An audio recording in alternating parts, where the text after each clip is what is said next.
YouTube is becoming more and more popular as a platform to play Axis and Allies, and I couldn't be happier.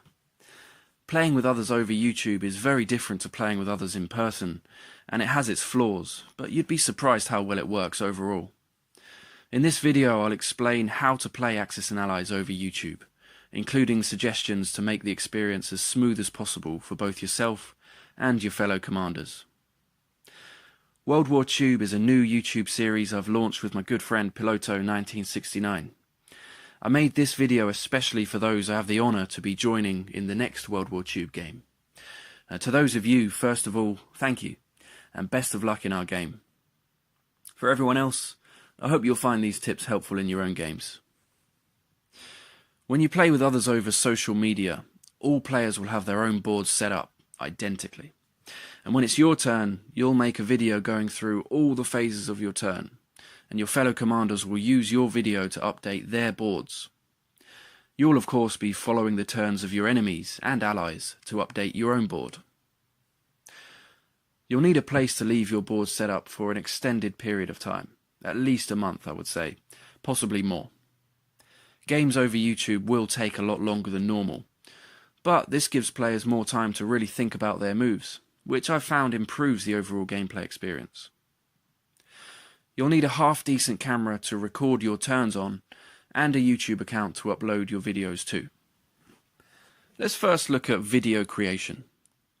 As I've already said, you'll be going through your entire turn in your videos, and there can be a lot to remember, so here's a few things to bear in mind. First of all, plan your turn in advance. A lot of thought goes into a good move, and this takes time. Take your time to make your turn. But that being said, when you start recording your turn, this isn't the time to be thinking about what moves to make. Nobody wants to watch you thinking for ages. What else was I going to say? Oh yeah, here's a tip.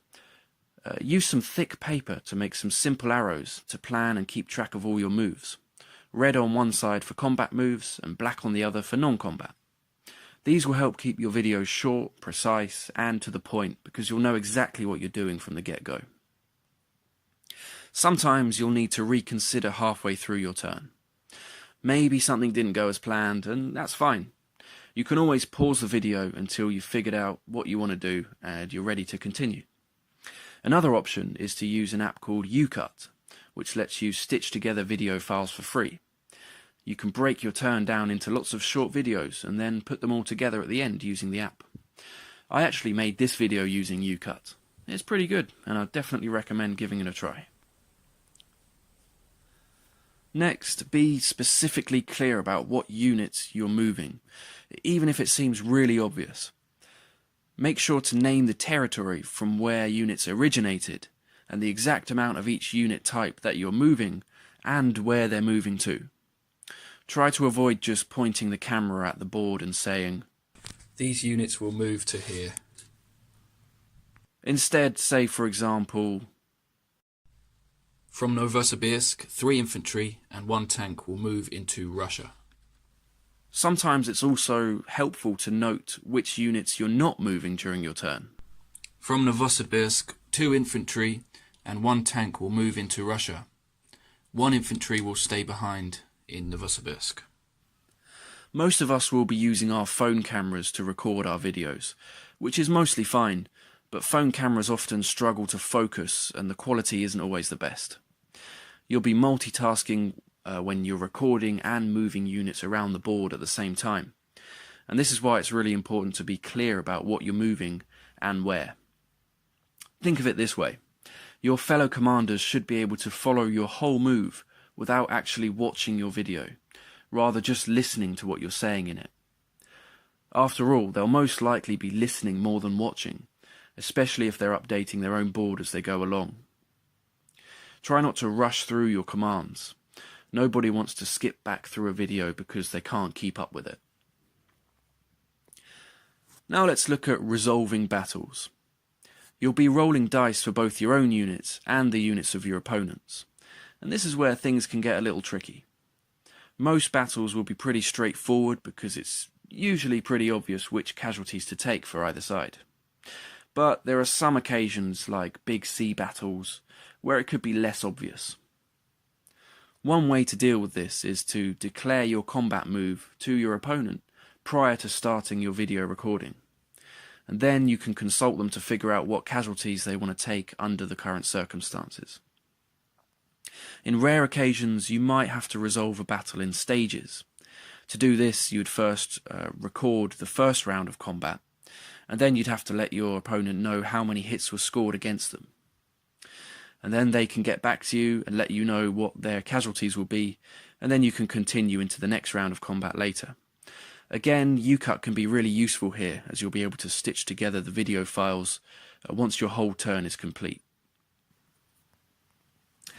There are also rules in some variants of the game, like fighter scrambling, interception, and submarine submerging. The decision to carry out such an action is made by a defending player outside of their turn. You won't know if your opponent wants to scramble, for example, unless you consult them before you attack them. As a rule of thumb, if the possibility is there to scramble or intercept, let your opponent know which units you'll be attacking his units with, so then he can decide if he wants to carry out one of these options. The last thing you want after resolving a conflict is for your opponent to say that he would have wanted to scramble, potentially changing the battle's outcome. As per usual, you'll need to be clear about what units you'll be bringing to the battle, and once you've declared your intentions, you can't then change your mind about the move after learning what your opponent intends to do in response. When resolving battles, make it clear how many total hits are scored each time the dice are rolled. Summarise the total hits scored by each side at the end of each round, and also be clear about which casualties have been selected. This will all make it much easier for everyone else to follow. Let's talk about mistakes. Mistakes will happen. There could be 3 or 4 or even more players in your game, each with their own boards set up, and each of them human. Sometimes the boards just won't match up. But whatever the mistake is, it's important to just be cool about it. Consult your fellow generals and come to a consensus together. It's a good idea to set up a group chat, especially if there's 3 or more people in your game. Then you can always send a quick message to clarify anything you're unsure about. I'd also recommend doing board checks every so often.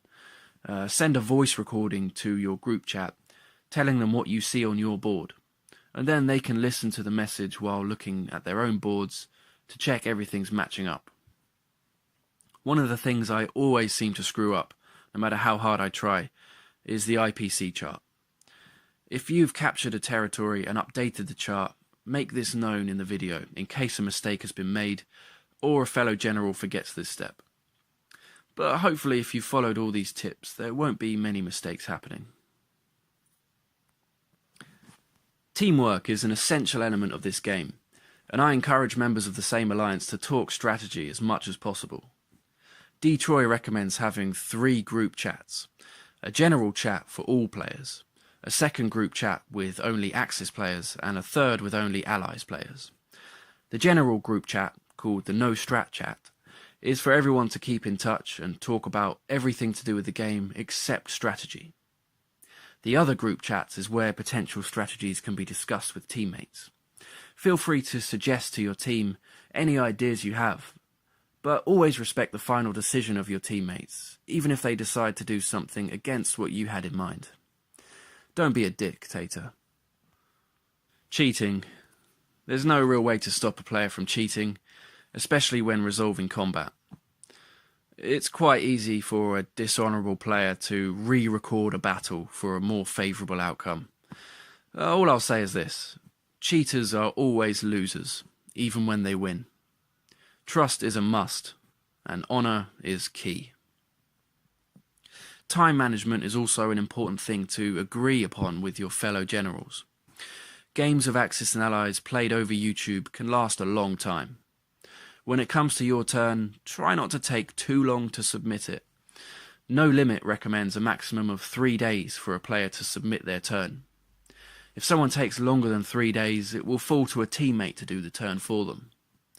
Of course, we all have commitments outside of Axis and Allies, unfortunately, and sometimes you won't be able to make your move for a while, and that's fine.